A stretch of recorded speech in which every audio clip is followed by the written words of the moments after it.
Hey guys, welcome to Centenary United Methodist Church YouTube Sunday School. It's good to see you all again. It was really neat seeing so many of you last week at Easter Sunday and then the Sunday afterwards. Hope to continue to see more and more of you as time gets better. Today, before we move into the next part of the Bible where it talks about the building of the church, I want just to kind of recap everything about where we have been, what the purpose of the Bible stories that we've talked about, that we've learned about, and what they all point us to. So let's watch this, the big story.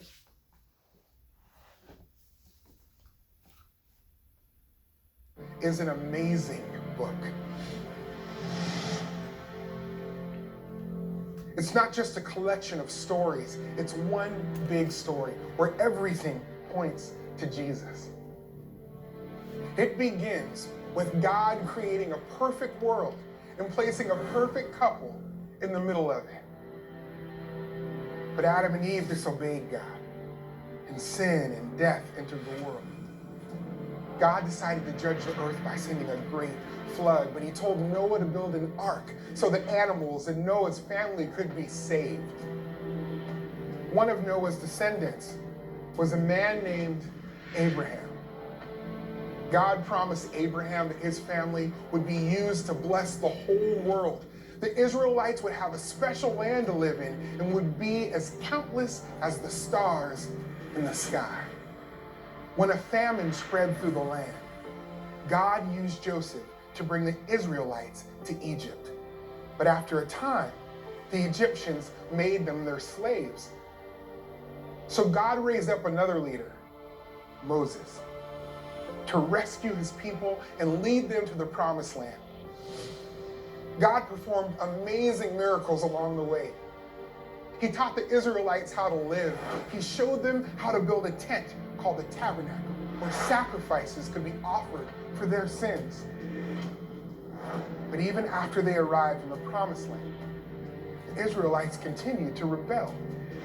They worshiped idols and demanded a human king instead of God. God was patient and allowed them to have a king. One of those kings was David, who defeated Goliath. David's son Solomon built a beautiful temple for God that would place the tabernacle. But Solomon's sin caused the kingdom to be split in two. During this difficult time, prophets like Isaiah told the people about the Messiah. The Messiah would make things right with God again. Even when the Israelites were conquered by other kingdoms, they held on to the promise that one day the Messiah would come and rescue them. In time, God led the Israelites back to the land. The temple was rebuilt. Jerusalem's walls were repaired. The prophet Malachi foretold that the Messiah was on the way. Then, silence. For 400 years, God remained quiet.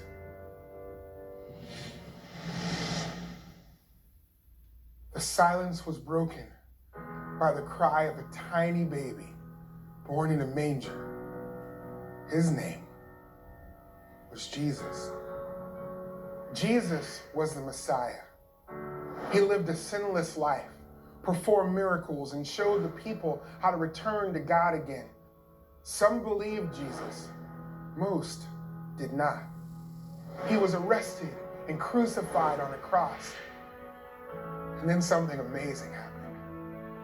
3 days after his death, Jesus came to life again, conquering death and defeating sin once and for all. At the beginning, we said that all of the Bible points to Jesus. So you might think it's strange that he appears so late in the story. Or does he? Look closely, and you'll find signs that point to Jesus right from the very beginning. God used the ark to save Noah, pointing to the day when we would find salvation in Jesus. God promised to bless the world through Abraham's family, which he did through Jesus. The sacrifices pointed to Jesus, who became the ultimate sacrifice for our sin. The pages of the Bible are filled with stories that point us to Jesus. But the story doesn't end there. Jesus' friends carried his message to the ends of the earth. Faithful followers like Peter, Paul, and others shared the good news wherever they went. And you and I have the same calling. We are to share Jesus wherever we go until one day he returns to make everything right again.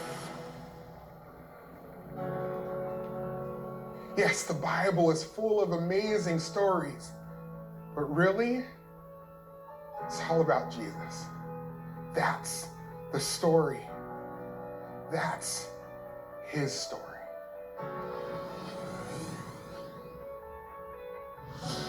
Here's a look ahead at the first chapter of the story.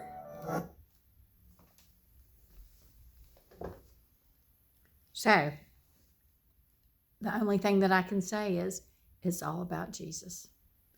Every story that we have looked at this year, every time that we have talked about any of the heroes of the Bible, they're pointing back, pointing forward to Jesus.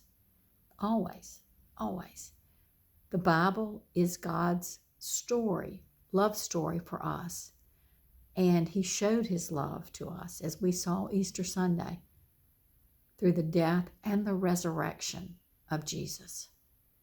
And as we talked about last week, through his ascension, going back to heaven. And he sits now at the right hand of God the Father. And he's listening to our prayers. And we, with grateful hearts, should be sharing the gospel with all that we know and worshiping him every day. It's all about Jesus. Y'all have a blessed week.